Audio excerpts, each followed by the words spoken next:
आपको दिल्ली से सीधे लाइव तस्वीरें दिखाते हैं। पवन खेड़ा प्रेस कॉन्फ्रेंस कर रहे हैं, क्या कुछ करे आपको सुनाते हैं। तीनों मुझसे ज्यादा आप समझते हैं, तीनों को बोलने का शौक है। ऐसा नहीं है कि बोलने का शौक नहीं। इस मुद्दे पर जब इनकी अपनी पार्टी के लोग नफरत फैलाते हैं, ये चुप हैं।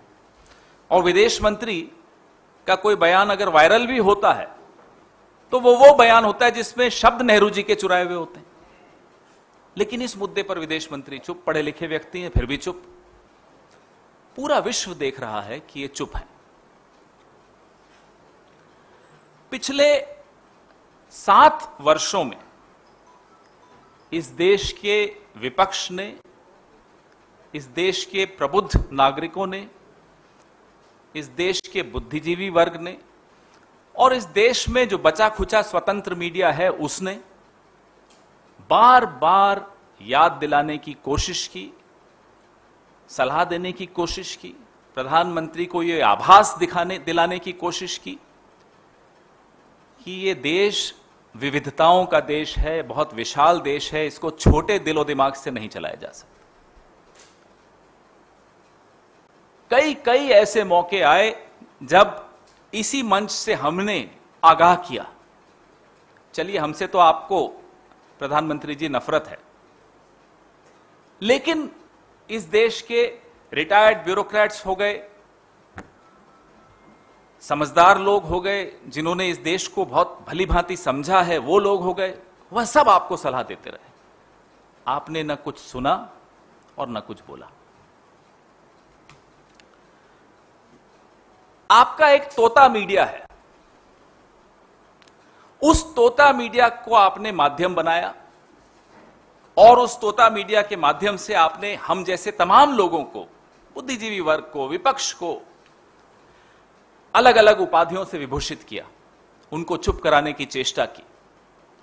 अवार्ड वापसी गैंग, टुकड़े टुकड़े gang, Khan market gang, anti nationals, ये तमाम उपाधियों से आपने विभूषित करने की कोशिश की और उनको चुप कराया, मुहिम छेड़ दी उनके खिलाफ। और आज यह परिस्थिति पैदा हो गई कि विदेशी मुल्कों की घुड़की पर आप तुरंत कार्रवाई कर देते। अपने देश से आवाजें उठती, उनको दबाते हैं। बाहर से आवाज उठी और आपने कार्रवाई की। और कार्रवाई क्या की? अपने ही दल के अधिकृत प्रवक्ताओं को फ्रिंज कह दिया। फ्रिंज का हिंदी न प्रणव भाई को मालूम है, न संजीव भाई को मालूम। आपको मालूम हो तो बताइए। अपने ही दल के अधिकृत प्रवक्ता, उनको आपने फ्रिंज कह दिया। आप कैसे फ्रिंज कह सकते हैं, हमें तो यह नहीं समझ में आता। आप भी तो इन्हीं रास्तों से गुजरकर यहां तक पहुंचे। यही गलियां थी जिनसे आप गुजर के यहां तक पहुंचे हैं मिस्टर मोदी। आप नहीं किसी को फ्रिंज कह सकते। आज आप फ्रिंज कह भी दें, कल यही नुपुर शर्मा, यही नवीन कुमार जिंदल आप ही की पार्टी द्वारा मुख्य धारा में लाए जाएंगे। कल का फ्रिंज आज का मेन स्ट्रीम है, आज का फ्रिंज कल का मेन स्ट्रीम बनेगा। हम आपके भाषण नहीं भूले हैं प्रधानमंत्री जी। सितंबर 2002 खैरलांजी गुजरात, उत्तर प्रदेश 2017 शमशान कब्रिस्तान, दिसंबर 2019 कपड़ों से पहचाने जाते हैं। ये वक्तव्य आपके हैं। आपको मैं याद दिला दूं, ना केवल आप उन्हीं रास्तों से गुजरकर यहां तक पहुंचे हैं, आप आज भी वक्त आने पर उन्हीं रास्तों पर चले जाते हैं। आज जो आपके नवरत्न पूरे देश में जो गुल खिला रहे हैं, जहर फैला रहे हैं, मत भूलिए वक्त आने पर जब विदेशों से प्रतिक्रिया बंद हो जाएगी, यह सब नवरत्न फिर से स्थापित हो जाएंगे, फिर से जहर फैलाएंगे, फिर से गुल खिलाएंगे। क्योंकि विदेशी मुल्कों ने गोली मारो वाले वक्तव्य पे कोई प्रतिक्रिया नहीं दी, आज वो व्यक्ति आपके केंद्र में मंत्री है। लेकिन इन दोनों पर प्रतिक्रिया आई तो आपने उन्हें सस्पेंड कर दिया। आपको भी लोग देख रहे हैं, पूरा विश्व देख रहा है, मत भूलिएगा। आज आपकी गलतियों का खामियाजा देश भुगत रहा है। जो काम विश्व के अनेक देशों को भारत के खिलाफ लामबंद करने का जो काम पाकिस्तान 70 साल में नहीं कर पाया, आपने 7 सालों में करके दिखाया। 70 साल पाकिस्तान लगातार कोशिश करता रहा कि कैसे अलग अलग मुल्कों को भारत के खिलाफ लामबंद किया जाए, उसको हमने विफल किया, हमने उसको सफल नहीं होने दिया। आपकी करतूतों से आज आप सफल हो गए वो काम करने। विश्व हैरान है, जैसा कि मैंने आपको कहा, और देख भी रहा है कैसे 8 सालों में संवैधानिक संस्थाओं को आपने खुर्द बुर्द कर दिया। विदेश मंत्रालय एक ऐसा व्यक्ति चला रहा है जो विदेश मंत्रालय को अच्छी तरह समझता है। उसकी नाक के नीचे हमारे दूतावास भारतीय जनता पार्टी की प्रेस विज्ञप्ति बांट रहे हैं। कभी हुआ इस देश में? फ्रेंड्स ऑफ बीजेपी है ना विदेशों में, कहीं कई इनकी जाहिर और गैर जाहिर संगठन है भारतीय जनता पार्टी और संघ के, वो बांटे। ये दूतावास मेल भेजकर नत्थी कर रहा है साथ में भारतीय जनता पार्टी की प्रेस विज्ञप्ति। ये क्या हाल बना रखा है आपने? माउथपीस बना दिया आपने दूतावासों को भारतीय जनता पार्टी का। अब आपने इस देश को बहुत शर्मिंदा कर लिया। यह देश अब शर्मिंदा होने से इनकार करता है। हम शर्मिंदा आपकी गलतियों से नहीं होंगे। न सही वक्त पे आपने सही बात सुनी, न सही वक्त पर आपने सही बात बोली, और आज अलग अलग मुल्कों के सामने आपको गिड़गिड़ाना पड़ रहा है, सफाइयां देनी पड़ रही है। ये हमें बर्दाश्त नहीं है। भारत का प्रधानमंत्री, भारत सरकार सफाइयां देती फिर रही है। क्यों? क्योंकि भारतीय जनता पार्टी ने गलतियां की हैं। यह कैसे बर्दाश्त होगा? अब भी समय है, प्रधानमंत्री जी चेत जाइए, और यह जो सांप पालने का शौक आपने पाला हुआ है, इस शौक को अब खत्म कीजिए। बीन बजाइए, सांपों को अपने बिलों में वापस भेजिए, क्योंकि अब ये सांप आपको भी डसने वाले हैं। Friends, over the last weeks, we've had to face as a country a lot of shame. Can you please switch the mobile off? The entire world has a particular image of the country of India. It's a beautiful image. An image of a country which is proud of the kind of disparate contradictions which it can take along with it. It has multiple cultures, religions, languages living in it peacefully, learning from each other.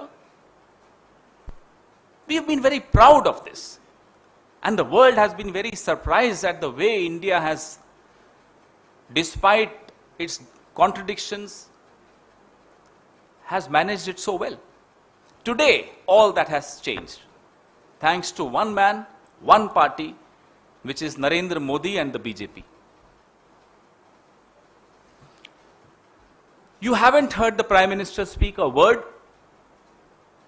You haven't heard the Home Minister utter a word. You've definitely not heard Mr. Jaishankar speak on this issue of hate speech within the country. And 3 of them, mind you, are very, very fond of speaking.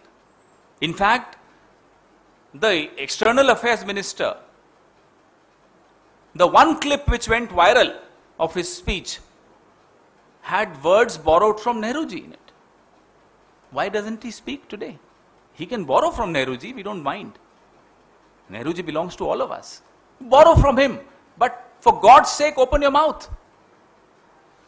Over the last 7.5, 8 years, the intellectuals of this country, the opposition of this country, retired bureaucrats, diplomats, have been reminding the Prime Minister of his Raj Dharma, have been requesting him to understand how this country, as large as India, is governed. It cannot be governed with a small heart and a small mind. But the Prime Minister not just chose to be silent or to ignore this advice. He chose to use his ecosystem, his parrot media, to discredit these voices, to demonize these voices, to silence these voices, by labeling them as Khan Market Gang, Tukde Gang, Award Wapsi Gang, anti-nationals. This is the way they tried to silence all of us well-meaning Indians who were worried about India, who were concerned about India, who were pained about India. You were able to silence some of us, not all. But today, when the world is speaking, we see a worried government. We see a worried Prime Minister. And the Prime Minister who chooses to immediately act when the world speaks, but silences the same voices within the country. And what kind of action was this? They suspend 2 official spokespersons of their party and label them as fringe. Now, how can the Prime Minister even afford to use these words? He's been through the same journey himself. I'm pained when I use these words for him. But we have not forgotten his own speeches, whether it was September 2002 in Khairlanji, Gujarat, 2017 in Uttar Pradesh when he said Shamshan Kabristan, 2019 December when he said we can recognize these people by their clothes. We've not forgotten those speeches. You've not only come through the same journey, you still resort to the same language, the same tactics, the same stunts when you go for elections. Because the international community did not point out at the Goli Maro comment of one of your leaders, today that leader is an important minister in your cabinet. Because the global community reacted to what Nupur Sharma and Naveen Jindal said, you chose to act against them. What is the message you are sending to the world and to your own country? Yet you will silence the voices of sanity within your country and immediately act when foreign countries ask you to act. Because yesterday's fringe is today's mainstream, we have every reason to believe that today's fringe will be tomorrow's mainstream. So choose your words carefully. The entire world has watched how we have done away with our constitutional responsibilities, with our institutions. Can you imagine our embassies distributing the press releases by a political party? BJP. It has never happened before. Why should the embassies be distributing BJP's press releases? What are the friends of BJP, so-called friends of BJP doing abroad apart from raising funds for the BJP? What are the various named, unnamed, non-state players abroad which are protected by the umbrella of RSS doing? They should be doing this, not the embassies. Why is the embassy becoming a mouthpiece of BJP? We want to know. Enough of shaming our country, Mr. Prime Minister. Please make sure that all these snakes that you've nurtured are called back in their holes. That's where they belong. Because now is the time when the snakes are out to bite you. It's in your own good that you speak up. Thank you. Your questions, please. पवन जी, जिस तरह से आपके तमाम जो आरोप भाजपा पर लगाए, भाजपा जब से पश्चिमी अरब देशों में विरोध हुआ है, भारतीय जनता पार्टी ने आईटी संदर्भों के माध्यम से एक सर्वे कराया, जिसमें सितंबर 2014 से मई 2022 तक के बयान खंगा ले गए, जिसमें 5200 बयान जो भाजपा नेताओं के थे गैर जरूरी थे, 2600 बयान ऐसे थे जिसमें संवेदनशील शब्दों का इस्तेमाल किया गया। इसके लिए 38 नेता चिन्हित किए गए, 27 को जो ताकीद की गई आपसे आप ऐसा कोई बयान नहीं देंगे, जिसमें कुछ पूर्व केंद्रीय मंत्री हैं, कुछ वर्तमान मंत्री हैं, सांसद भी हैं, विधायक भी शामिल। जब ये हो रहा था और इन्हें सलाह दी जा रही थी, इन्हें ताकीद किया जा रहा था, तब क्या सुनाई नहीं दे रहा था प्रधानमंत्री जी को? आप क्या कहना चाहते हैं कि प्रधानमंत्री को इतनी समझ नहीं है कि इस तरह की भाषा इस देश में नहीं होनी चाहिए? अगर समझ नहीं है तो उन्हें उस पद पर बने रहने का क्या मतलब है? और अगर समझ है और फिर भी चुप थे, जानबूझकर नजरअंदाज कर रहे थे, फिर तो यह बहुत बड़ा अपराध है।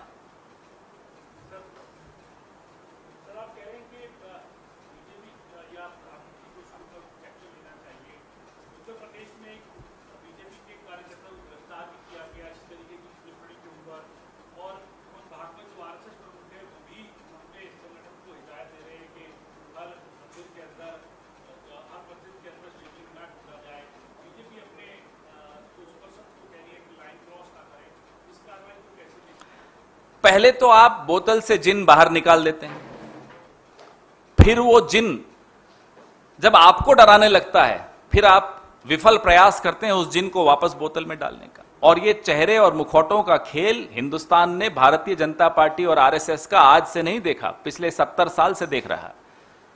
किसी से कुछ कहलवा देंगे, अंग्रेजी में इसको हाइड्रा हेडेड मॉन्स्टर कहते हैं। एक सर कुछ और बोलेगा, दूसरा कुछ और बोलेगा। तो ये चेहरों और मुखौटों की लड़ाई नूरा कुश्ती है और कुछ नहीं है। संघ और भारतीय जनता पार्टी का असली चेहरा एक ही है, मुखौटे बदलते रहते हैं।